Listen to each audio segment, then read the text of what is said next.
La parole est à Monsieur Fürst. Monsieur Fürst.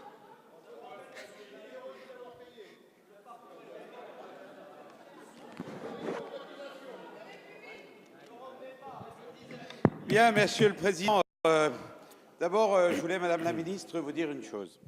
La Ve République a donné très peu de pouvoir au Parlement et il est globalement assez décoratif en France. Je le crois sincèrement. Et lorsqu'on fait une réforme, on la fait pour soi. Mais c'est toujours d'autres, plus tard, qui l'appliquent. Et veillez simplement à ce qu'un jour, vous n'ayez pas à regretter les décisions et les propos d'aujourd'hui d'une réforme que vous faites pour vous-même. La deuxième chose que je tenais à vous dire, c'est au président Marc Fesneau.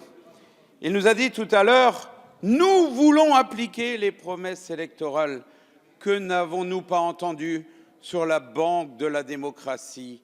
Abandonnée, une promesse abandonnée.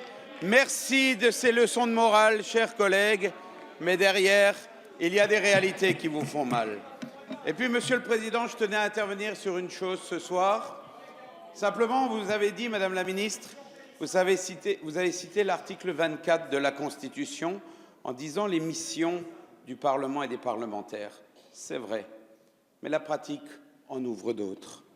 Être un élu de terrain, c'est aussi être un élu au service de nos concitoyens.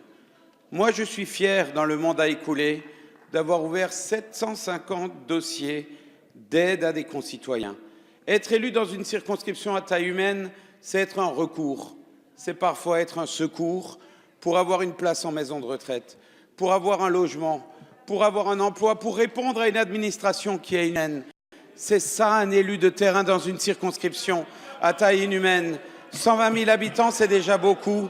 250 000, c'est beaucoup trop. Et des élus à la proportionnelle ne feront jamais ce travail. La République du quotidien, nos Français ont besoin de députés engagés qui ont le cœur sur la main.